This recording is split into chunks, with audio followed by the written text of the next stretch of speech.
Hello everyone, welcome to Freaky Friday Stories. Freaky Friday Stories এর গল্পের আসরে আপনাদের সকলকে স্বাগত জানাই। আজ আপনি শুনবেন বুম বসুর কাহিনী, ডক্টর ঝা হত্যা রহস্য। তবে গল্প শুরু করার আগে প্রত্যেকবারের মতো একটি অনুরোধ, গল্পটি ভালো লাগলে একটি লাইক করে দেবেন এবং চ্যানেলটি সাবস্ক্রাইব করে আমাদের পাশে থাকবেন। আমাদের পরবর্তী গল্পগুলোয় আমাদের উৎসাহ দেবেন। এবং যদি আপনার কাছেও থাকে এরকম রোমাঞ্চকর রহস্যজনক কিছু গল্প, তাহলে অবশ্যই আমাদের পাঠাতে পারেন আমাদের ইমেলের মাধ্যমে। আমাদের ইমেল আইডি আপনি পেয়ে যাবেন ডেসক্রিপশন বক্সে। এছাড়াও আমাদের সোশ্যাল মিডিয়ায় ফলো করতে পারেন। আমাদের ফেসবুক পেজ এবং ইনস্টার লিঙ্ক আপনারা পেয়ে যাবেন ডেসক্রিপশন বক্সে। সেখানেও আপনারা বিভিন্ন আপডেট পেতে থাকবেন। এই গল্পে অভিনয়কারী সমস্ত কলাকুশলীদের নাম আমরা আপনাদের জানাবো গল্পের একদম শেষে। তাই আমরা আশা করব আমাদের শ্রোতা বন্ধুরা গল্পটি একদম শেষ অবধি শুনবেন। শুরু হচ্ছে বুম বসুর কাহিনী, ডক্টর ঝা হত্যা রহস্য।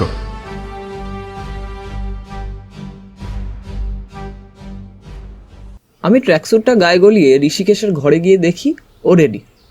চল বেরোনো যাক তবে, আমি বললাম। ঋষিকেশ জুতোর ফিতেটা বেঁধে নিয়ে বলল, হ্যাঁ চল। আমরা বাড়ি থেকে ঠিক বেরোতে যাব এমন সময় অনিশ এসে হাজির। কিরে, আজ এত সকাল সকাল, ব্যাপার কি? আমি জিজ্ঞেস করলাম। অনিশ টেবিলে রাখা এক গ্লাস জল প্রায় এক চুমুকে শেষ করে বলল, কাল যা একখানা খবর শুনলাম সেটা আমার আমার কাল বিশেষ করে সারা রাত ঘুম হয়নি। সকাল হতে না হতেই আমি ছুটে এলাম তোমায় বলবো বলে। ভনিতা না করে আসল কথাটা বলবি? ঋষিকেশ ধমকের সুরে বলল।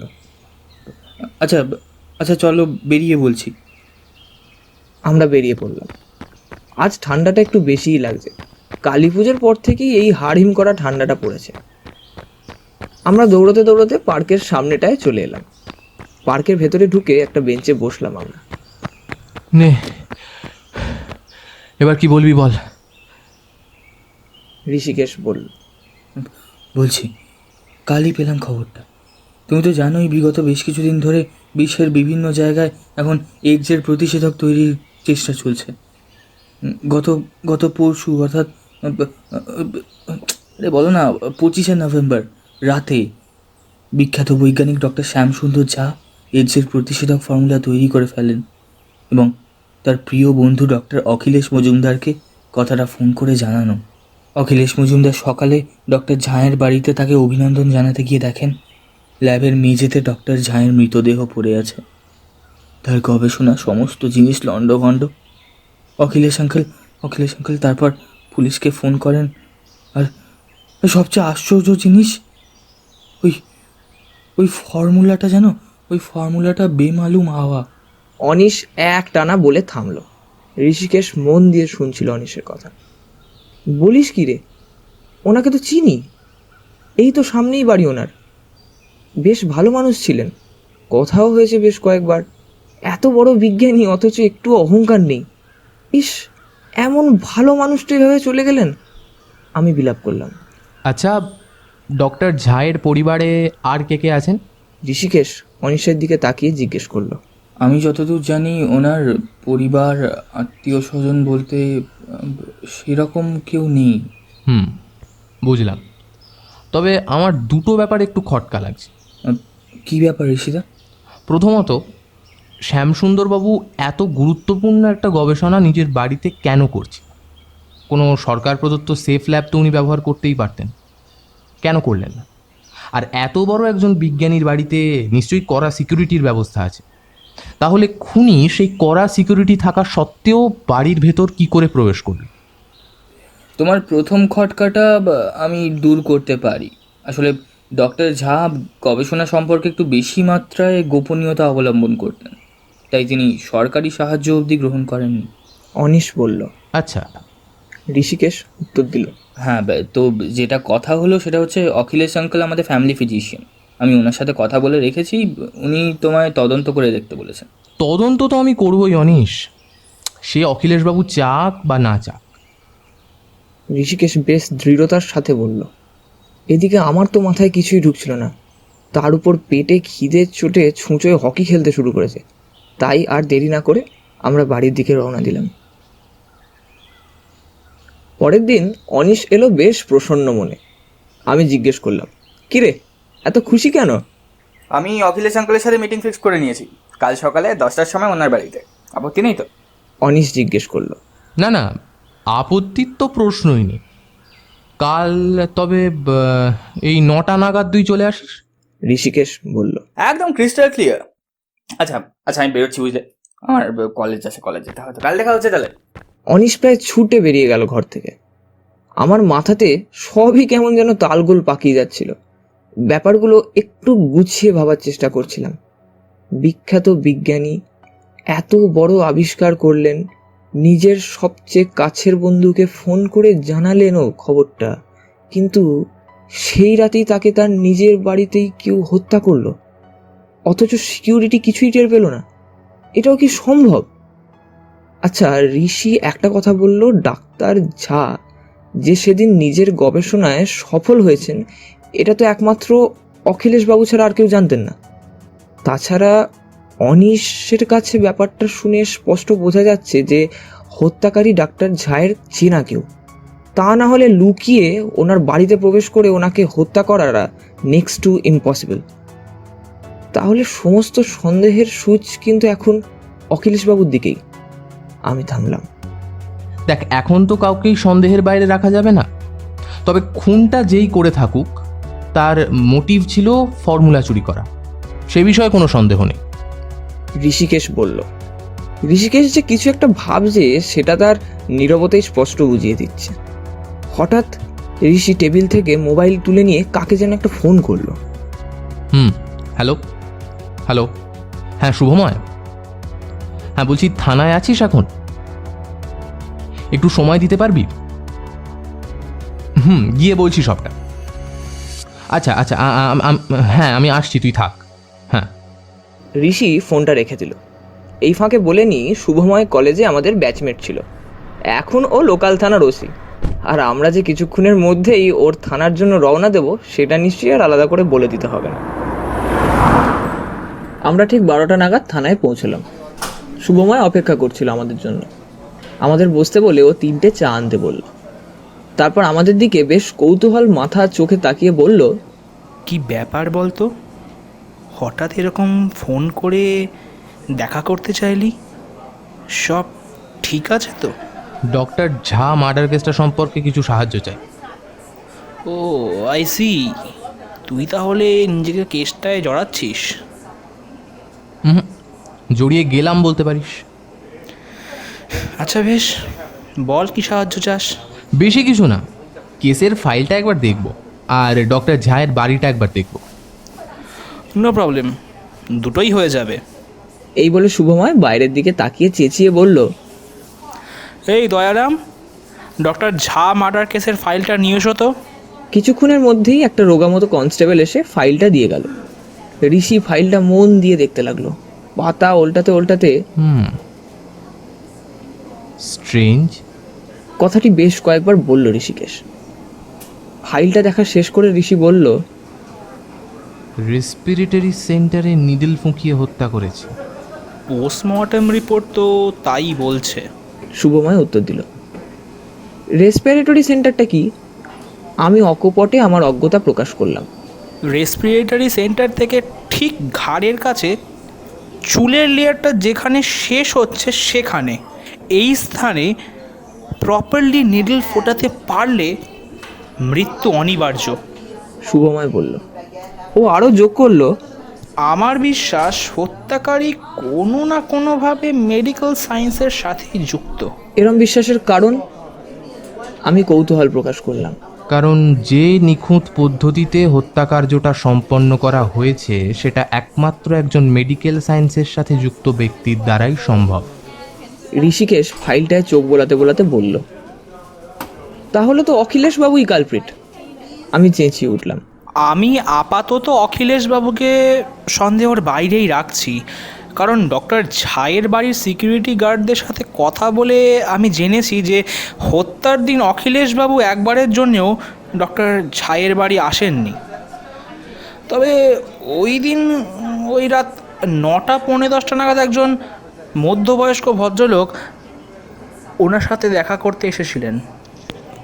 কে? ঋষিকেশের চোখ চকচক করে উঠল। শুভময় একটু থেমে আবার বলল, সেটা তো জানি না, তবে এই ব্যক্তিটি যে কালপ্রিট সে বিষয়ে সন্দেহ নেই। কারণ পোস্টমর্টম রিপোর্ট অনুযায়ী হত্যার সময় 25/11/2014 রাত্রি 10টা থেকে 11টার মধ্যে। আর ওই ব্যক্তি ওই সময় ডক্টর ঝায়ের বাড়িতে উপস্থিত ছিল। তবে সিকিউরিটি গার্ডদের সাথে কথা বলে আর একটা অদ্ভুত বিষয় জানতে পেরেছি। কি বিষয়? ঋষিকেশ জিজ্ঞেস করল। শুভময় বলল, এই ব্যক্তি না আগেও অনেকবার ডক্টর ঝায়ের সাথে দেখা করতে এসেছে এবং ওরা কথাও বলেছে যে ওই ব্যক্তি হয়তো ডক্টর ঝায়ের বিশেষ পরিচিত, না হলে এতটা সহজে কাউকেই নিজের বাড়িতে অ্যালাউ করতে পারতেন না ডক্টর ঝা, যতটা তিনি এই ব্যক্তিকে করেছেন। বুঝলাম। ঋষি বলল। তোরা কবে যেতে চাস ডক্টর ঝায়ের বাড়ি? শুভময় জিজ্ঞেস করল। পরশু সকালে হলে সব থেকে ভালো হয়। আচ্ছা, ঋষিকেশ আমি উত্তর বলে দিল। রাখবো, তুই বিনা বাধায় তদন্ত করতে পারবি, কোনো চিন্তা নেই তোর। হাসল শুভময়। আচ্ছা, অনেক ধন্যবাদ রে। চল আজ তাহলে উঠি। হ্যাঁ, আর কোনো সাহায্য দরকার হলে ফোন করে দিস আমায়। একদম। থানা থেকে বেরিয়ে আমি জিজ্ঞেস করলাম, এবার কোথায়? কোথায় আবার? বাড়ি। কত বেলা হলো খেয়াল আছে? স্নান খাওয়া কিছু করতে হবে তো নাকি? এই বলে ঋষি সামনের রিক্সা স্ট্যান্ডের দিকে হাঁটা দিল। আমিও অগত্যা পিছু নিলাম ওর। আচ্ছা দাদা, আজ রাস্তাঘাট এত ফাঁকা কেন? ঋষিকেশ ট্যাক্সি ড্রাইভারটিকে জিজ্ঞেস করলো। আজকে বাস ধর্মঘট আছে স্যার, তাই রাস্তায় বাস টাস কিচ্ছু নেই, তাই এত ফাঁকা ফাঁকা লাগছে রাস্তাটা। ট্যাক্সি ড্রাইভারটি উত্তর দিল, শ্রোতাদের জানিয়ে দিই, আমাদের গন্তব্য এখন অখিলেশবাবুর বাড়ি। বেহালা থেকে হাজরা ট্যাক্সিতে বেশিক্ষণ লাগে না, তার উপর আজ রাস্তাঘাটে গাড়ি ঘোড়া কম। ট্যাক্সি দুর্বার গতিতে এগিয়ে চলেছে আমাদের গন্তব্যের দিকে। পাশে তাকিয়ে দেখি অনিশটা কেমন চুপ মেরে গেছে। এমনিতে ছেলেটা বেশ হাসি খুশি, বেটে খাটো হলে কি হবে, খুব চটপটে, প্রচণ্ড বুদ্ধিমান এবং মেধাবীও বটে। পার্ট 1-এ সাইকোলজি অনার্সে ইউনিভার্সিটি থেকে প্রথম হয়েছে। হ্যাঁ রে, একটা ব্যাপার খেয়াল করেছিস? আমি ঠেলা মারলাম অনিশকে। কি ব্যাপার গো? আমাদের বেহালায় কিন্তু সব বিখ্যাত মানুষদের বাস, কি বলিস? পৃথিবীর শ্রেষ্ঠ বাঁহাতি ব্যাটসম্যান সৌরভ গাঙ্গুলি থেকে শুরু করে ডাক্তার ঝা, ভেবে দেখ একবার। একদম। তবে বেহালার আরেকজন বিখ্যাত মানুষের কথা তো তুমি বললে না। কার কথা বলছিস বলতো? কেন? বিখ্যাত গোয়েন্দা ঋষিকেশ চক্রবর্তী। অনিশ চোখ টিপল। আহ, অনিশ। ঋষিকেশ ধমকের সুরে বলল। আমরা দুজন তৎক্ষণাৎ চুপ করে গেলাম। কিছুক্ষণের মধ্যেই ট্যাক্সি গিয়ে থামলো যতীন দাস পার্কের সামনে। আমরা ট্যাক্সি থেকে নেমে হাঁটতে শুরু করলাম।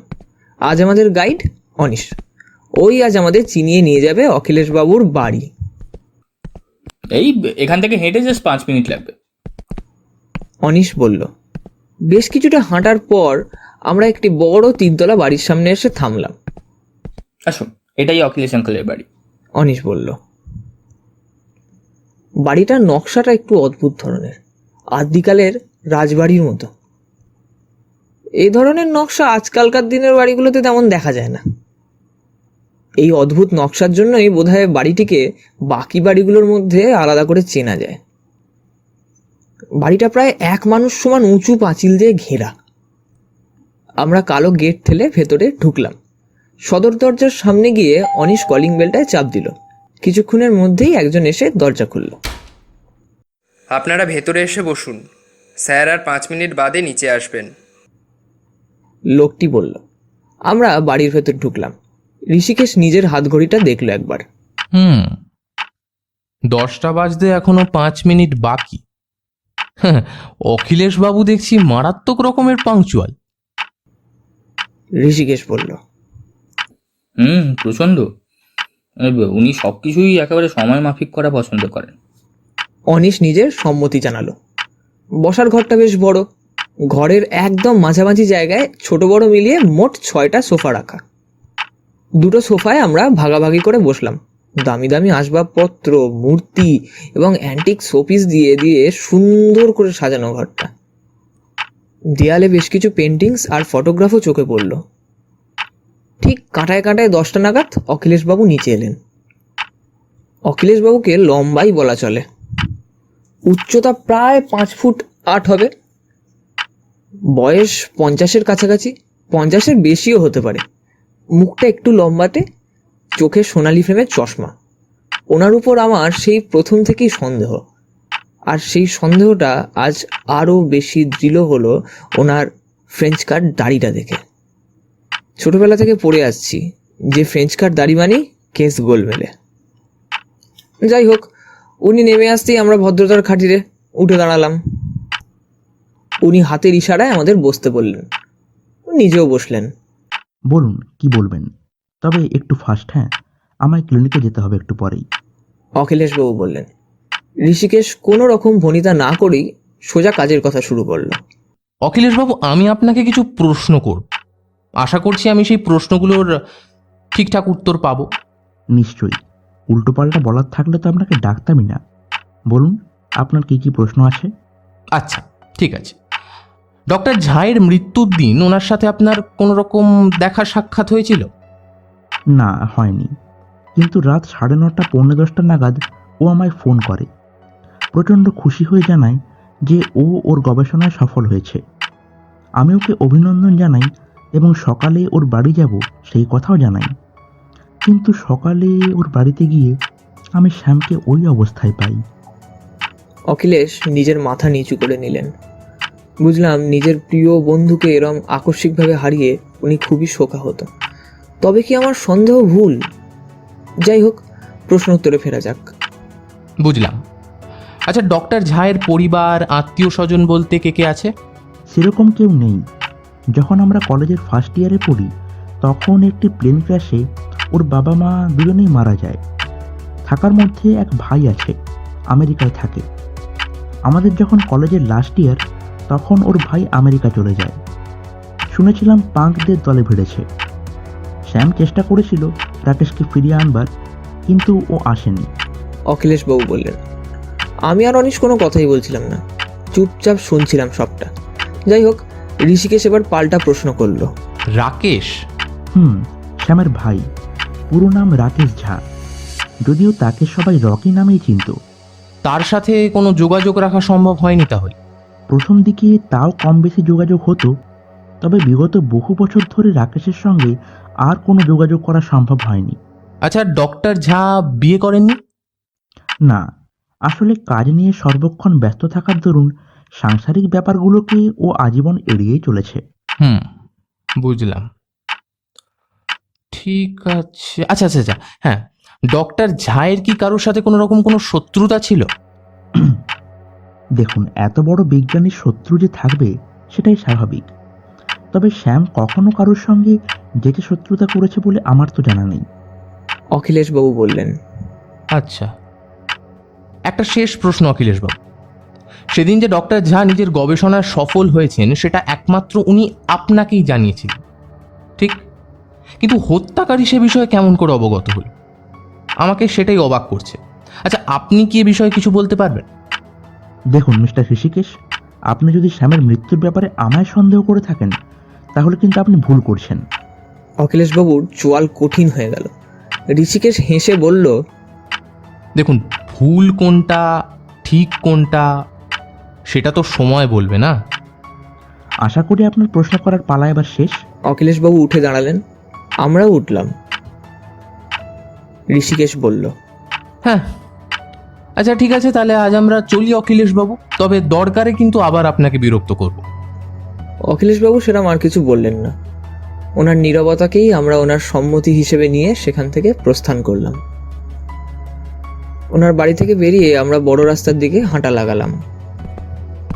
অনিশ এতক্ষণ চুপ করে কিছু একটা ভাবছিল। হঠাৎ ভীষণ উত্তেজিত হয়ে বলল, আচ্ছা আচ্ছা ঋষিদা, তুমি কি অখিলেশ আঙ্কেলকে সন্দেহ করছো? সন্দেহ তো আপাতত সবাইকেই করছি, কিন্তু অখিলেশ আঙ্কেল কিন্তু খুব ডিসেন্ট লোক। অনিশ বলল। ঋষিকেশ এবার আর কোনো উত্তর দিল না। বেশ বুঝতে পারলাম কিছু একটা ভাবছে। আমরা ওকে ঘাঁটালাম না। আমি ঠিক করলাম যা জিজ্ঞেস করার আজ রাতে খাওয়ার সময় জিজ্ঞেস করব। রাতে খাওয়ার টেবিলে আমি একটু আগেই চলে এলাম। ঋষি এখনো নিজের ঘর থেকে বেরোয়নি, তাই এই ফাঁকে শ্রোতাদের একটু নিজের সম্বন্ধে কিছু কথা বলে ফেলি। আমার নাম সঞ্চয়। আমি এক প্রবাসী বাঙালি পরিবারের ছেলে, বাড়ি ত্রিপুরা। কলকাতায় আসা বাংলা সাহিত্য নিয়ে পড়াশোনার তাগিদে। কলেজ জীবনেই আলাপ হয় ঋষিকেশের সাথে। ক্রমে আমরা অন্তরঙ্গ বন্ধুতে পরিণত হই। তারপর ঋষি আমাকে হোস্টেলটা ছেড়ে দিয়ে ওর বাড়িতে থাকতে বলে। আমিও রাজি হয়ে যাই। ঋষিকেশের কলকাতার বাড়িতেও একাই থাকে। ওর পরিবার, আত্মীয় স্বজন সব বীরভূমে। তবে ও সেই স্কুল জীবন থেকেই কলকাতায়। মাঝে মধ্যে যায় দেশের বাড়ি, সবার সাথে দেখা করে আবার ফিরে আসে। আমার আর ত্রিপুরা যাওয়া হয় না। বাবা মা মারা যাওয়ার পর ওদিককার মোহ আমার কেটে গেছে। বেহালার এই বনমালী নস্কর রোডের বাড়িটাই এখন আমার চিরস্থায়ী বাসস্থান। যাই হোক, আমার বলাও শেষ হলো, আর ঋষিকেশও নিচে খেতে এলো। রঘুদা এসে গরম গরম পরোটা আর আলুর তরকারি দিয়ে গেল। উফ, দারুণ বানায় রঘুদা। ও রঘুদার কথা তো বলাই হয়নি। রঘুদা এই বাড়িতে আছেন প্রায় 20 বছর। প্রথমে ওনার কাঁধে ছিল শুধু বাড়িটা দেখাশোনা করার ভার, তারপর ঋষির দেখাশোনা করার দায়িত্ব এসে পড়ে ওনার কাঁধের ওপর। বলাই বাহুল্য, এখন আমার সমস্ত দেখাশোনার দায়িত্বটা ওনার ঘাড়েই চেপেছে। সত্যি মানুষটার উপর আমার অগাধ শ্রদ্ধা। রঘুদাও অবশ্য আমাদের খুবই ভালোবাসেন। আমি একগাল পরোটা মুখে পুড়ে বললাম, রঘুদা ফাটাফাটি, অসাধারণ হয়েছে। তুমি তো পুরো মায়ের কথা মনে করিয়ে দিলে গো।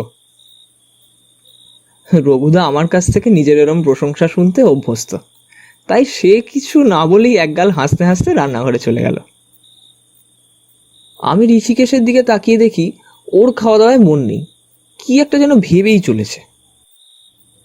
কিরে, কি এত ভাবছিস বলতো? কিছু রহস্যের কুনকিনারা হলো? আমি জিজ্ঞেস করলাম। কেমন যেন আটকে পড়েছি রে। চারিদিকে কোথাও কোনো ফাঁক ফোকর নেই। তবে বেরোনোর রাস্তাটা বার করতেই হবে। যে করেই হোক খুঁজে পেতেই হবে। ঋষি ভ্রুকুটি করে বলল। বুঝলাম এই কেসটা ওর বুদ্ধির বেশ ভালোই পরীক্ষা নিচ্ছে।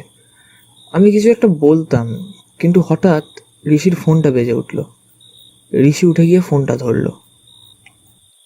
হ্যালো, হ্যাঁ অখিলেশ বাবু বলুন। কি, এ তো ভারী অদ্ভুত ব্যাপার। আচ্ছা, কবে আসছেন উনি? আচ্ছা, হ্যাঁ ওনার সাথে তো দেখা একবার করতেই হবে।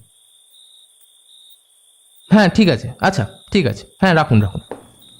ঋষি ফোনটা রেখে খাবার টেবিলে এসে বসলো। আমি ওর দিকে তাকিয়ে জিজ্ঞেস করলাম, হঠাৎ অখিলেশবাবু ফোন করলেন, কি ব্যাপার? সকালে তো মনে হলো তোর প্রতি বেশ অপ্রসন্ন হয়েছেন। আর উনি কার ফেরার কথা বলছিলেন? রাকেশ ঝা। কি, এত বছর পর? তাও আবার দাদার মৃত্যুর 7 দিনের মধ্যেই? আমি তো শুনে সম্পূর্ণ হতবাক হয়ে গেলাম। মানে এই ব্যাপারটা যে ঘটতে পারে সেটা আমি ভাবিইনি কখনো। দাদার মৃত্যুর খবর তিনি ইন্টারনেটে কোনো একটি ব্লগে পড়েছেন, তারপরই ঠিক করেছেন দেশে ফিরবেন। দাদার মৃত্যুর কথা মনে পড়ে নাকি ভীষণভাবে ভেঙে পড়েছেন? ঋষি বলল। পুরোটাই ভাঁওতাবাজি মনে হচ্ছে। দাদা বেঁচে থাকতে যে একবারও খোঁজ নেয়নি, দাদা 1000বার দেশে ফিরতে বলাতেও যে দেশে ফেরেনি, সে আজ দাদার মৃত্যুর খবর পেয়ে শোকাহত হয়ে দেশে ফিরছে। কথাগুলো ঠিক বিশ্বাসযোগ্য মনে হচ্ছে না। এ নির্ঘাত সম্পত্তি হাতানোর তাল। আমি বললাম। হ্যাঁ আচ্ছা চল, আমি এখন শুতে গেলাম। কাল আবার ডক্টর ঝায়ের বাড়িটা একবার দেখতে যেতে হবে। তুইও শুয়ে পড়, ঠিক আছে? Good night. এই বলে ঋষিকেশ ওপরে নিজের ঘরে চলে গেল। বুঝলাম এখন কথা বলার মুডে নেই। আমারও এই রাতে 10:30টার সময় কোনো আহামরি কাজ নেই। তার চেয়ে বরং ঘরে গিয়ে ব্যোমকেশ সমগ্রটা পড়ি, যদি কিছু বুদ্ধি হলে। আমিও নিজের ঘরে প্রস্থান করলাম।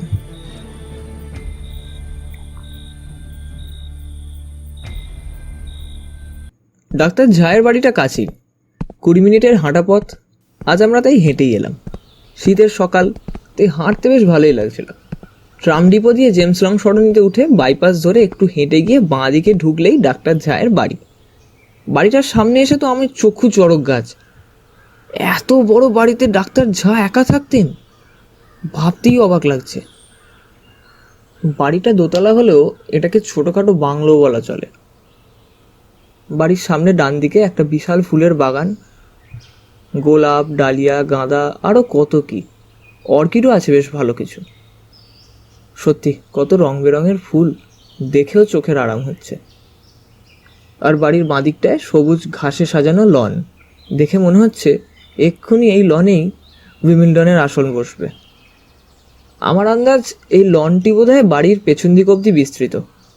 বাড়ির গেটের সামনে পাহারাদার কনস্টেবলকে গিয়ে নাম বলতেই সে গেট খুলে ভেতরে ঢুকতে দিল, এবং সে এটাও বলল যে শুভময় নাকি ঋষির তদন্তের খাতিরে বাড়ির 3 জন ভৃত্য এবং ডাক্তার ঝায়ের বাড়ির সিকিউরিটির হেডকে আজ উপস্থিত থাকতে বলেছে।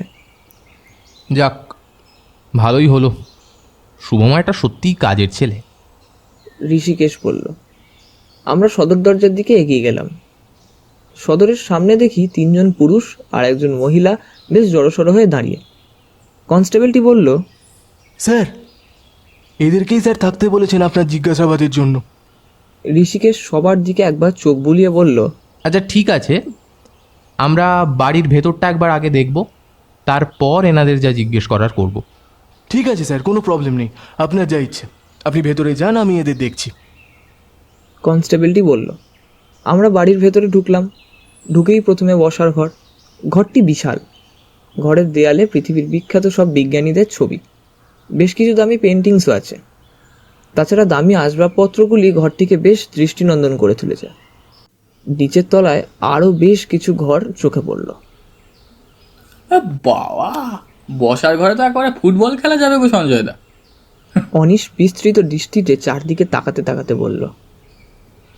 আমরা নিচের তলায় বেশি সময় নষ্ট না করে সামনের স্পাইরাল সিঁড়িটা ধরে ওপরে উঠে এলাম। ওপরে 3টি ঘর। একটি ডাক্তার ঝার মায়ের শোয়ার ঘর, একটি স্টোর রুম, আর একটা ডাক্তার ঝায়ের ল্যাবরেটরি। প্রথমে আমরা ঢুকলাম ডাক্তার ঝায়ের শোয়ার ঘরটিতে। ঘরটা একদম টিপটাপ গোছানো, কেউ থাকতো বলে মনেই হয় না। বোঝাই গেল যে ডাক্তার ঝা নিজের বেডরুমে বেশি সময় কাটাতেন না। ওনার মতো একজন কাজ পাগল মানুষ যে ঘুমিয়ে সময় অপচয় করবেন না, সেটা তো স্বাভাবিকই। যাই হোক, শোয়ার ঘর থেকে কাজের কিছুটা তেমন পাওয়া গেল না। তবে হ্যাঁ, শোয়ার ঘরের আলমারি ঘেঁটে বেশ কিছু পুরনো অ্যালবাম পাওয়া গেল, যাতে ডাক্তার ঝায়ের পরিবারের ছবি, শৈশবকালের ছবি, ছাত্র জীবনের ছবি, কর্মজীবনের ছবি প্রভৃতি পাওয়া গেল। আমরা 3 জন একটি একটি করে অ্যালবাম হাতে নিয়ে দেখতে লাগলাম। এই এই রাকেশ ঝায়ের ছবিটা দেখো ঋষিরা, তখন উনি প্রায় আমার বয়সেই ছিলেন। অনিশ ওর হাতের অ্যালবামটা বাড়িয়ে দিল ঋষির দিকে। এই বয়সেই তো উনি সুদূর আমেরিকা পাড়ি দেন। ঋষি বলল, এটা কি করে বুঝলি? আমি জিজ্ঞেস করলাম। অ্যালবামগুলো ঘেঁটে দেখ, ওনার এর চেয়ে বেশি বয়সের ছবি আর একটাও পাবি না। সত্যিই তো, আমি কিন্তু ভেবেই দেখিনি এই ব্যাপারটা। রাকেশ ঝা তো ওই রোববারই দেশে ফিরছেন। অনিশ বলল। After 25 long years. ঋষি আবার অ্যালবাম দেখায় মন দিল। অ্যালবামের পাতা উল্টাতে উল্টাতে হঠাৎ একটা পাতায় দেখলাম ঋষির চোখ আটকে গেছে। পাতাটা তো উল্টাচ্ছি না, বরং পাতাটার দিকে এক দৃষ্টে তাকিয়ে রয়েছে। আমার হাতের অ্যালবামটা সামনের টেবিলটায় রেখে ঋষির পাশে গিয়ে দাঁড়ালাম। ও যে ছবিটা দেখছে সেটায় রয়েছে মোট 3 জন। দেখেই বোঝা যাচ্ছে যে ছবিটা 3 জনই একে অপরের খুব ঘনিষ্ঠ বন্ধু। 3 জনের মধ্যে 2 জনকে আমার চেনা লাগলো, একজন ডাক্তার ঝা আর একজন অখিলেশ বাবু। কিন্তু 3 নম্বর ব্যক্তিটিকে, সেটাই আপাতত অজানা। কিন্তু এই ছবিটা এতটা মনোযোগ সহকারে দেখার কোনো দরকারটি আছে বলে সেটা আমার বোধগম্য হচ্ছিল না। কি দেখছিস এত এই ছবিটায়? আমি জিজ্ঞেস করলাম। ঋষিকেশ ছবিটা অ্যালবাম থেকে বার করে নিজের জামার পকেটে চালান করে দিল। তারপর আমার দিকে তাকিয়ে বলল, জানি না, তবে আমার মনে হচ্ছে এই ছবিটাই একটা বিশাল বড় ক্লু, জানিস? আমি আর অনিশ চোখ চাওয়াচাওয়ি করলাম, কারণ এই ছবিটা কি এমন বড় ক্লু সেটাই তো মাথায় ঢুকছে না। শোয়ার ঘর থেকে বেরিয়ে এবার আমরা ঢুকলাম ডাক্তার ঝায়ের ল্যাবে। আমি এই ল্যাবটা না দেখলে কোনোদিন বিশ্বাসই করতাম না যে কেউ নিজের বাড়িতে এমন উন্নত এবং বিশাল ল্যাব তৈরি করতে পারে বলে। চারদিকে বিভিন্ন ধরনের যন্ত্র রাখা, কত রকমের কেমিক্যাল, অদ্ভুত প্রজাতির উদ্ভিদ, সাদা ইঁদুর, কোনো কিছুই বাদ নেই। বাঁদিকের দেয়ালটায় একখানা হিউম্যান স্কেলিটনে ঝুলছে দেখলাম। সব মিলিয়ে দেখে যা মনে হচ্ছে ল্যাবটি একটি কেমিস্ট্রি, বোটানি, জুলজি এবং একটি বৃহৎ মেডিকেল ল্যাবের সংমিশ্রণ। আমরা আরেকটু সামনে এগোলাম। একটা বিশাল টেবিলে কিছু টেস্ট টিউব, বিকার, ফানেল, কেমিক্যাল, জড়িবুটি আরও যেন কী সব রাখা। বোঝা গেল এটাই ডাক্তার ঝায়ের ওয়ার্কিং টেবিল। সমস্ত রকম পরীক্ষা নিরীক্ষা উনি এখানেই করতেন। এই টেবিল থেকে কিছুটা দূরে আরেকটা অপেক্ষাকৃত ছোট টেবিল, সেটাই বেশ কিছু ফাইল, বইপত্র, আরও কিছু কাগজপত্র রাখা। একটা কম্পিউটার রয়েছে টেবিলে। টেবিলের পেছনের আলমারিটা পুরো বইয়ে ঠাসা। আমরা টেবিলটার দিকে এগিয়ে গেলাম। ঋষি টেবিলের উপর রাখা বই আর ফাইলগুলো খুলে খুলে দেখতে লাগলো। টেবিল ঘাঁটতে ঘাঁটতে ড্রয়ার থেকে একটা কালো রঙের ডায়েরি পাওয়া গেল। ডায়েরিটা সাধারণ দিনলিপি নয়, ওতে লেখা আছে বেশ কিছু বিশেষ ঘটনা। যাই হোক, ডায়েরিটা পড়ে আমরা বেশ কিছু নতুন এবং অদ্ভুত তথ্য জানতে পারলাম। যা জানলাম সেটি সংক্ষেপে বলার চেষ্টা করছি। ডাক্তার ঝা বছরখানেক আগে সাউথ আফ্রিকা গেছিলেন একটা কনসার্ট জয়েন করতে। সেখানে তার আলাপ হয় বিজ্ঞানী ব্রায়ান স্টিভেনের সাথে। স্টিভেন কয়েকটি আফ্রিকান জড়িবুটি এবং কিছু কেমিক্যালের মিশ্রণ দিয়ে এইডসের প্রতিষেধক তৈরির কথা ভাবছিলেন। কিন্তু বৃদ্ধ স্টিভেন অর্থের অভাবে নিজের থিওরিটিকে প্র্যাকটিক্যাল কাজে লাগাতে ব্যর্থ হন। তাই ডাক্তার ঝায়ের সাথে আলাপ হওয়ার পর উনি নিজের থিওরি, ফর্মুলা সমস্ত কিছু বিশ্বাস করে ডাক্তার ঝায়ের হাতে তুলে দেন। অবশ্যই মানবজাতির কল্যাণের জন্যই তিনি এই কাজ করেছিলেন।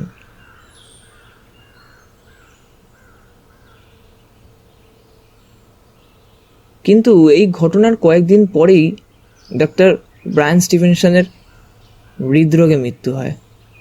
তারপর ডাক্তার ঝা দেশে ফিরে আসেন এবং স্টিভেনসনের থিওরি দিয়ে জোরদার গবেষণা শুরু করে দেন। অনিশ সবটা পড়ে বলল, আশ্চর্য, লাস্ট কদিনে আমি ইন্টারনেটে ওনার অনেকগুলো পুরনো ব্লগ আর সাক্ষাৎকার পড়েছি। কোথায়? তিনি তো তেমন কিছু উল্লেখ করেননি যে তিনি ডক্টর স্টিভেনসনের থিওরি নিয়ে কাজ করছেন। সত্যি ভীষণ অদ্ভুত লাগছে আমার ব্যাপারটা। আমার মাথায় আবার সব কেমন তালগুলো পাকিয়ে যাচ্ছে। ঋষির দিকে তাকিয়ে দেখি ও চোখ বন্ধ করে আছে।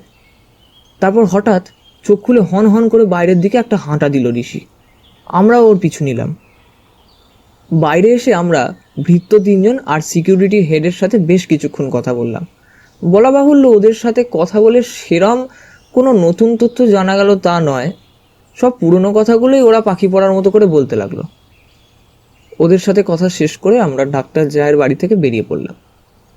ঋষি হাত ঘড়িটা আরেকবার দেখে নিয়ে অনিশকে বলল, শোন, আজ সন্ধেবেলা আরেকবার অখিলেশবাবুর বাড়ি আমাদের যেতে হবে। ওনার সাথে দেখা করাটা খুব দরকার। তুই 6টা নাগাদ আমাদের বাড়ি চলে আসিস।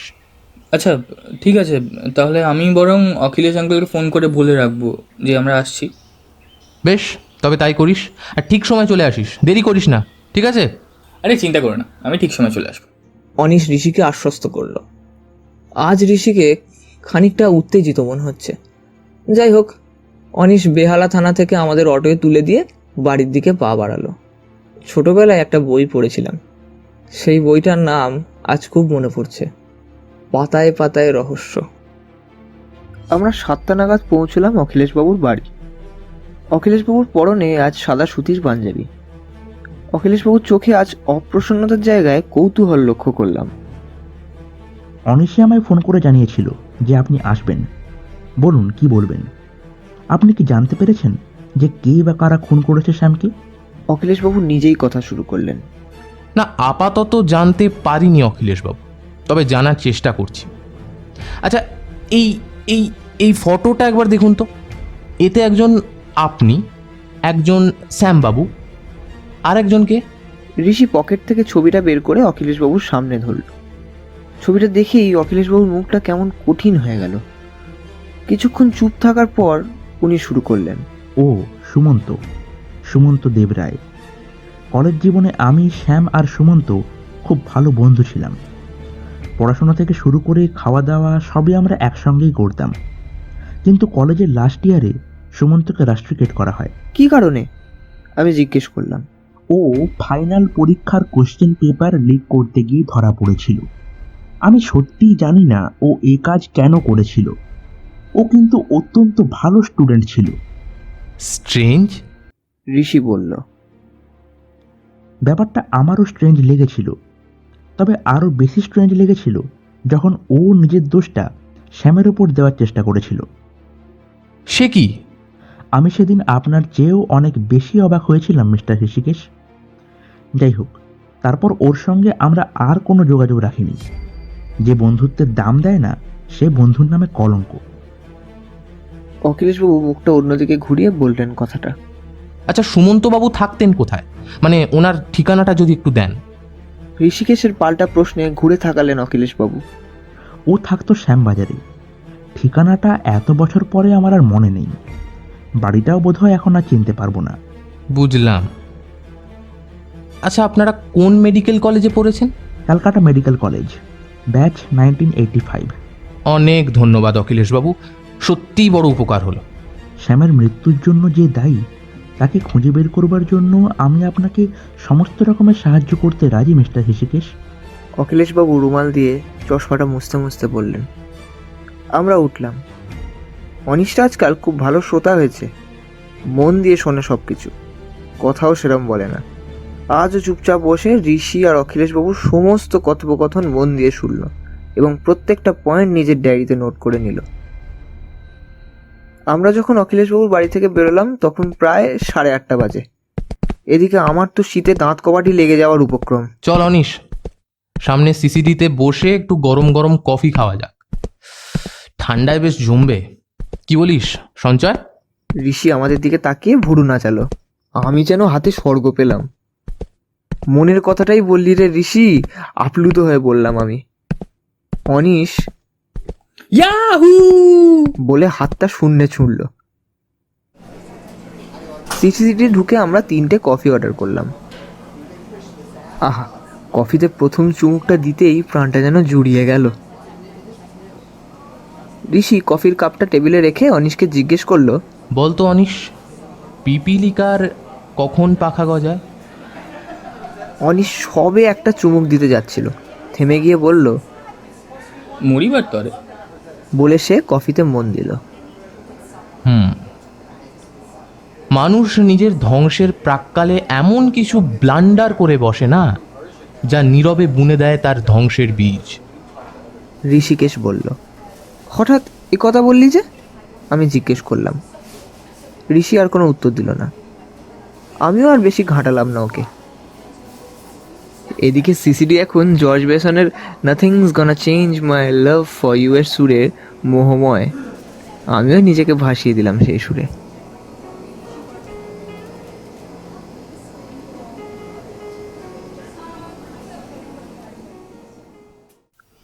এই কদিন তদন্তের কাজ কিছুই হয়নি বললেই চলে। ঋষিকেশ ল্যাং খাওয়া প্রেমিকের মতো নিজেকে ঘরবন্দি করে নিয়েছে। সারা দিন শুধু বই পড়ে, গান শোনে আর কী সব 7-5 ভাবে। জিজ্ঞেস করলে কিছুই বলে না, খালি মুচকি হাসে। ঋষিটার উপর মাঝে মধ্যে ভীষণ রাগ হয়। এরম কিসের মাঝে স্বয়ং গোয়েন্দাই যদি মৌনব্রত গ্রহণ করে তবে কার না রাগ হয়। যাই হোক, আজ সকালে ঘুম থেকে উঠে দেখি ঋষি বাড়ি নেই। রঘু তাকে জিজ্ঞেস করতে বলল সে নাকি সকাল সকাল কোথায় বেরিয়ে গেছে। রাগটা আমার আরও বেড়ে গেল। আমায় তো একবার বলতে পারতো। কেন, আমায় বললে কি আমি যাওয়ার জন্য বাচ্চাদের মতো বায়না করতাম? একরাশ মাথা গরম নিয়েই ফোন করলাম অনিশকে। না, ওকেও কিছু বলে যায়নি ঋষি। আমার আর কি, সারাদিন বাড়িতে বসে ব্যোমকেশ সমগ্র পড়লাম। তারপর দুপুরবেলা রঘুদার হাতের ইলিশ মাছ ভাপে আর ভাত সহযোগে মধ্যাহ্নভোজ সারলাম। আহ, কি স্বাদ, জিভে লেগে আছে এখনো। যাই হোক, বিকেল 4টে নাগাদ অখিলেশবাবু ফোন করলেন। বললেন ডাক্তার ঝায়ের ভাই অর্থাৎ রাকেশ ঝা ওনার বাড়িতে এসে পৌঁছেছেন। ঋষিকে নাকি ফোনে পাওয়া যাচ্ছে না, তাই উনি আমায় জানালেন। আমার কিন্তু বেশ কৌতূহল হচ্ছে মানুষটাকে দেখার জন্য। অ্যালবামের সেই 20 বছর বয়সী কিশোরটি আজ 25 বছর বয়সে কেমন দেখতে হয়েছেন সেটাই একবার দেখব। আমি এসব এলোপাতারি ভাবতে ভাবতে ঋষির জন্য অপেক্ষা করতে গেলাম। ঋষি এলো রাত 10টা নাগাদ। কি রে, কোথায় ছিলি সারাদিন? আমি রেগে মেগে বললাম। ঋষি কোনো উত্তর দিল না। আবার ওর সেই হাড় জ্বালানো হাসিটা হাসলো। রঘুদা, আজ একটু লুচি আলুর দম বানাও না গো, অনেক দিন খাই না। ঋষি রান্নাঘরের দিকে তাকিয়ে চেঁচিয়ে উঠল। ঋষি কি এরম হাসি খুশি দেখে বেশ অবাক হলাম। হঠাৎ ছেলেটা হলোটা কি মাথায় ঢুকছে না। কি রে, এত খুশি? কি ব্যাপার? কেসটা সমাধান করে ফেললি মনে হচ্ছে। আমি ঋষির মুখ খোলানোর জন্য আরো একবার ব্যর্থ প্রচেষ্টা করলাম।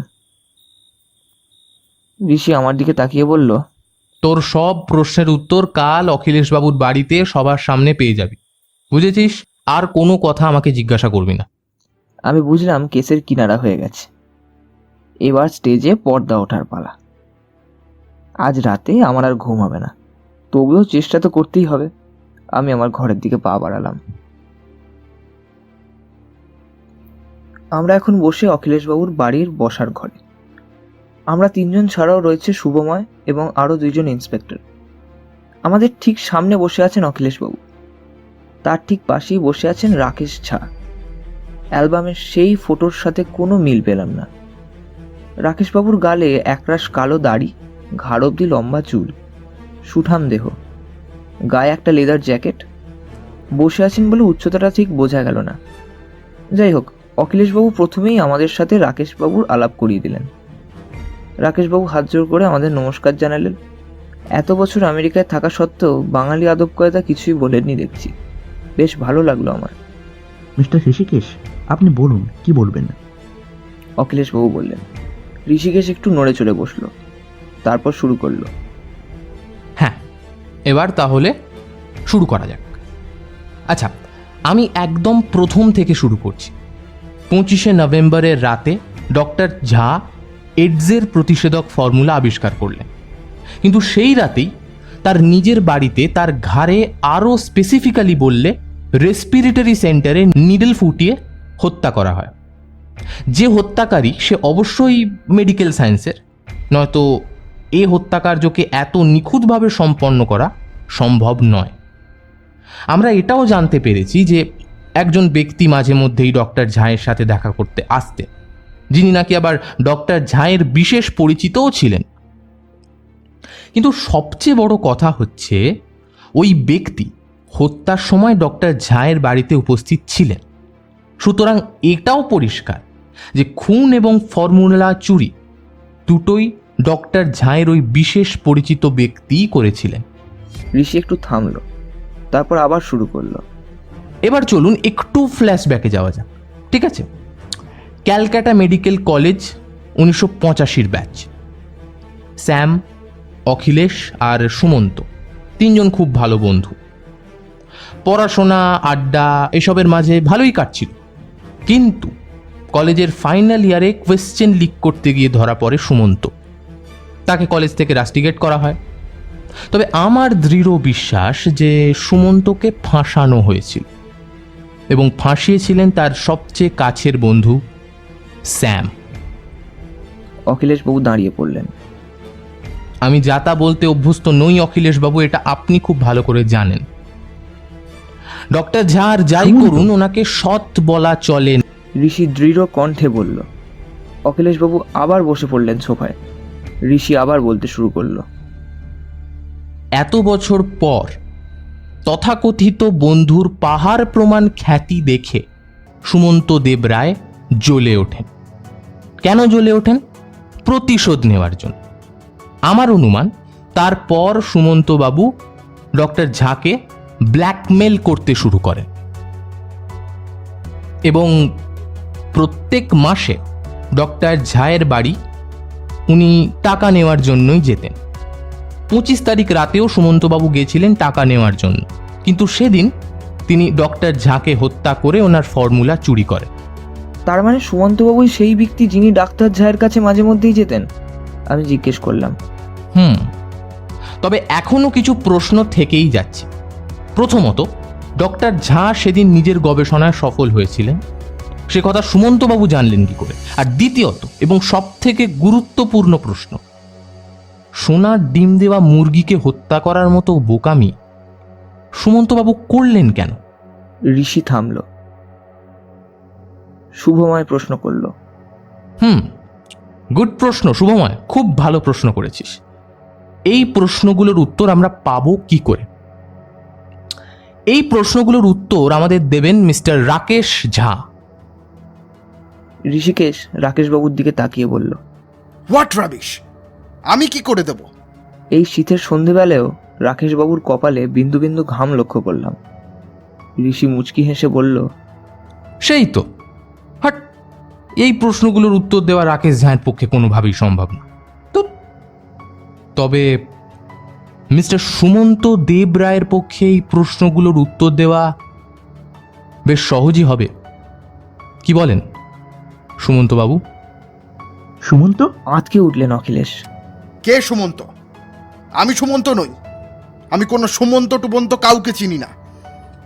রাকেশ ঝা ওরফে সুমন্ত দেবরায় পকেট থেকে রুমালটা বের করে মাথার ঘাম মুছতে শুরু করলেন।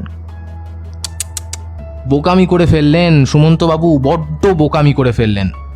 আপনার প্রথম বোকামি হলো ডক্টর ঝাকে হত্যা করা, না হলে আপনার বাকি জীবনটাও ভালোভাবেই কেটে যেত।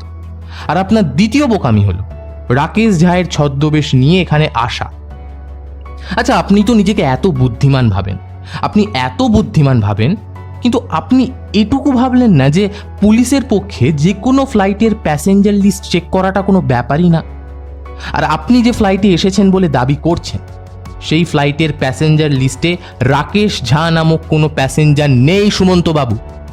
আর আপনি তো গত পরশু আপনার শ্যামবাজারের বাড়িতেই ছিলেন, অস্বীকার করতে পারবেন সেই কথা? ঋষি থামল। সুমন্তবাবুর মাথা নিচু। কিন্তু ও যে কাল আমায় ওর পরিচয়পত্র হিসেবে ওর পাসপোর্ট দেখালো। অখিলেশবাবু কৌতূহল প্রকাশ করলেন। হ্যাঁ, পাসপোর্ট ওসব নকল অখিলেশবাবু, একটু টাকা খরচ করলে ওসব বানানো কোনো ব্যাপার না। ঋষি উত্তর দিল, আমারই ভুল, আমি চিনতে পারলাম না ওকে। অখিলেশ মাথা নামালেন। সেটাই স্বাভাবিক অখিলেশবাবু। এত বছর পর একটা মানুষ যদি ছদ্মবেশ নিয়ে ফিরে আসে, তখন তাকে চিনতে পারাটা প্রচণ্ড ডিফিকাল্ট। কথাটা বলে ঋষি সুমন্তবাবুর দিকে তাকালো। আচ্ছা, এবার আপনি কি আমাদের প্রশ্নগুলোর উত্তর দেবেন সুমন্তবাবু? সুমন্তবাবু মাথা তুললেন। আমি সেদিন কোশ্চেন পেপার লিক করিনি, করেছিল শ্যাম।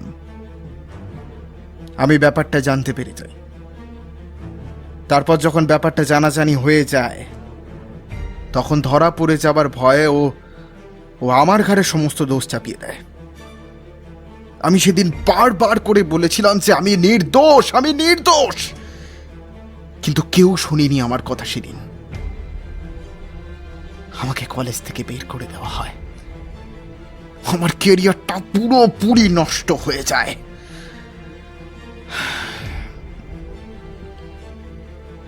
বাবা মারা যাওয়ার পর একটা চাকরি পেলাম, ছোট চাকরি। যা মাইনে পেতাম তাতে বেশ চলে যেত আমার একার। বিয়েটি আর করিনি আমি, এভাবেই কেটে যাচ্ছিল জীবনটা। কিন্তু কিছুদিন আগে টিভিতে শ্যামের একটা সাক্ষাৎকার দেখি, বুঝলাম বিজ্ঞানী হিসাবে প্রচুর নাম করেছে। ইন্টারনেটের মাধ্যমে জানতে পারলাম ও এইডসের প্রতিষেধক নিয়ে গবেষণা করছে, এবং সেই গবেষণায় দ্রুত অগ্রগতি যে ওকে লাইমলাইটে এনে দিয়েছে, সেটাও বুঝতে বাকি রইল না আমার।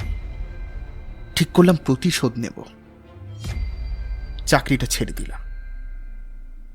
তারপর একদিন ওর সাথে দেখা করে ওকে ব্ল্যাকমেল করতে শুরু করলাম। মিডিয়াকে সবটা জানিয়ে দেব বলে ভয়ও দেখালাম। ও বুঝেছিল যে আমি প্রমাণ না দিতে পারলেও কথাটা যদি মিডিয়ার কানে ওঠে তবে ওর কেরিয়ারে দাগ লেগে যাবে। তাই শ্যাম আমার মুখ বন্ধ রাখতে প্রতি মাসে আমায় টাকা দিতে শুরু করলো। আমারও বেশ ভালোই চলছিল। 25 তারিখ রাতে শ্যাম আমায় ফোন করে বলল যে সেই রাতেই যেন আমি গিয়ে পরের মাসের টাকাটা নিয়ে যাই। পরের মাসে নাকি ও লন্ডনে যাবে গবেষণার ব্যাপারে। কিন্তু ওর বাড়ি গিয়ে আমি আসল ঘটনাটা জানতে পারি। ও বলল নিজের গবেষণায় সফল হয়েছে এবং ও নাকি আমার উপর ওর গবেষণা প্রয়োগ করতে চায়। প্রথমে আমার দেশে HIV ইনজেক্ট করবে, তারপরে ও ওর প্রতিষেধক আমাকে ইনজেক্ট করবে এবং দেখবে এই মানব দেহে ভাইরাস আর ভাইরাসের এই প্রতিক্রিয়ার উপর ওর প্রতিষেধক কিভাবে কাজ করে। ওর মতলবটা ছিল আমাকে গিনিপিগের মতো ব্যবহার করা।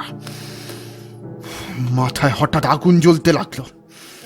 নিজেকে সামলাতে পারলাম না আমি। ওর টেবিলে রাখা সিরিঞ্জটা হাতে তুলিয়ে নিডলটা গেঁচে দিলাম সোজা ওর গলায়। ব্যাস, নিমেষে সব শেষ। সুমন্তবাবুর ঠোঁটে জয়ের মৃদু হাসি। কেন জানি না মনে হলো সুমন্তবাবু যা করেছেন ঠিক করেছেন। ডাক্তার ঝা যে এত খারাপ মানুষ ছিলেন সেটা ভাবতেই আমার অবাক লাগছে। যাই হোক, ঋষি সবটা শুনে বলল, বুঝলাম, কিন্তু ফর্মুলা চুরি করে আপনি কাজের কাজ কিছুই করতে পারলেন না, আর তখন আপনার মনে রাকেশ ঝায়ের ছদ্মবেশ গ্রহণ করার ভাবনাটা এলো, আর এই ভাবনাই আপনার পতনের কারণ হয়ে দাঁড়ালো। কি বলেন? শুভময় জিজ্ঞেস করলো। আমার ব্যাগে আছে। ইন্সপেক্টর দুজন সুমন্তবাবুকে নিয়ে চলে গেলেন। আচ্ছা ঋষিরা, তুমি এত সব জানলে কি করে? অনিশ জিজ্ঞেস করলো। রাকেশ ঝায়ের ফেরার খবরটা আমার বেশ গোলমেলে লেগেছিল। এত বছর পর হঠাৎ ওনার ফিরে আসাটাও, এত বছর পর ওনার ফিরে আসা, তাও আবার দাদার খুন হওয়ার 7 দিনের মধ্যে, বড্ড ঘোটালা। বেশ অদ্ভুত লেগেছিল আমার। তারপর ডক্টর ঝায়ের বাড়িতে ওই ছবিটা এবং অখিলেশবাবুর কাছ থেকে সুমন্তবাবুর কথা জানার পর রহস্য আরও জটিল হয়ে ওঠে। তবে একটা ঘটনার সাথে অন্য ঘটনার লিঙ্কটা আমি করতে পারছিলাম না। লিঙ্কটা পেলাম গতকাল। শ্যামবাজারে সুমন্তবাবুর বাড়ি গিয়ে দেখি বাড়িতে তালা। ওনার বাড়ির চারপাশে খোঁজ খবর নিয়ে জানতে পারি বেশ কিছুদিন ধরে নাকি সুমন্তবাবুকে এলাকায় সেভাবে দেখা যাচ্ছে না। ওনার বাড়ির সামনে একটা চায়ের দোকানে কথা বলে জানলাম সুমন্তবাবু নাকি ওই চায়ের দোকান থেকে রোজ চা খেয়ে অফিস যেতে। তবে কিছুদিন হলো সুমন্তবাবুকে সেই চায়ের দোকানেও দেখা যাচ্ছে না, এবং তাকে কেউ অফিসে যেতে কিংবা অফিস থেকে বাড়ি ফিরতেও দেখছে না। তারপর যখন এয়ারপোর্টে গিয়ে ফ্লাইটের প্যাসেঞ্জার লিস্ট চেক করলাম, তখন মাথার সব কটা জট আস্তে আস্তে খুলে গেল। প্রত্যেকটা ক্লু আর আমার অনুমানগুলো জোড়া লেগে সমস্ত গল্পটা আমার সামনে ক্রিস্টাল ক্লিয়ার, কি বলেছিলিস অনিশ, ক্রিস্টাল ক্লিয়ার হয়ে গেল। তবে শুভময় না থাকলে এই কাজগুলো এত সহজে করা যেত না। ডক্টর ঝায়ের বাড়িতে বাধাহীনভাবে তদন্ত করা থেকে শুরু করে শ্যামবাজার এলাকায় সুমন্তবাবুর বাড়ি খুঁজে বার করা, এয়ারপোর্টে প্যাসেঞ্জার লিস্ট চেক করা, কোনোটাই পুলিশের সাহায্য ছাড়া সম্ভব হতো না। সত্যি অনেক ধন্যবাদ রে শুভময়। ডাক্তার ঝা যে সৎ নন সেটা কিভাবে জানলি? আমি জিজ্ঞেস করলাম। হ্যাঁ, অন্য একজনের থিওরি নিয়ে গবেষণা করছিলেন, অথচ সেটাকে টিভি, ইন্টারনেট সব জায়গায় মেমালুম নিজের বলে চালিয়ে গেছে অল টাইম। এর থেকে কি ওনার সততা সম্পর্কে প্রশ্ন ওঠে না সঞ্চয়? আর সুমন্তবাবুকে যে কোয়েশ্চেন লিক করার ব্যাপারে ফাঁসানো হয়েছিল সেটা কিভাবে শিওর হলি? ওটা আমার অনুমান কিংবা সিক্স সেন্স বলতে পারিস। ঋষি হেসে উত্তর দিল। আমি তো মুগ্ধতার চোটে বেশ কয়েকবার হাততালি দিয়ে উঠলাম। অনিশ, ঋষি একটা বেশ জোরদার স্যালুট ঢুকলো। অখিলেশবাবু এতক্ষণ বসেছিলেন, এবার পকেট থেকে চেক বইটা বের করে একটা 25,000 টাকার চেক লিখে দিলেন ঋষির হাতে। Well done young man, well done. আরও বড় হয়ে ওঠো। সত্যি তোমার বুদ্ধির প্রশংসা না করে পারলাম না। আমরা অখিলেশবাবুকে বিদায় জানিয়ে ওনার বাড়ি থেকে বেরিয়ে পড়লাম। মনটা আজ খুব খুশি আমার। বেশ গলা ছেড়ে গাইতে ইচ্ছে করছে। তবে কিছু ইচ্ছেদের মনের ভেতরে চাপা রাখাই উচিত, না হলে আবার পরিবেশ দূষণ করতে পারে। মনে আছে অনিশ, সেদিন সিসিডিতে তোকে কি বলেছিলাম? ঋষি অনিশকে প্রশ্ন করল। অনিশ হঠাৎ হাঁটা থামিয়ে নিচের হাত দুটো দুদিকে ছড়িয়ে চেঁচিয়ে উঠল। পিপিলিকার পাখা ওড়ে মরিবার তরে।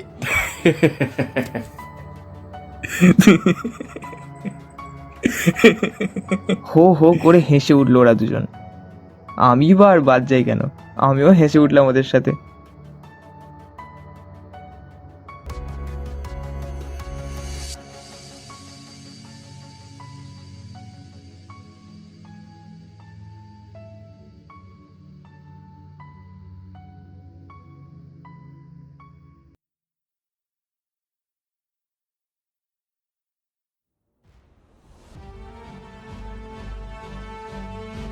শুনছিলেন ডক্টর ঝা হত্যা রহস্য, রচনা বুম বসু। আজকে গল্প পাঠে অর্থাৎ সঞ্চয়ের ভূমিকায় ছিল সৌরভ,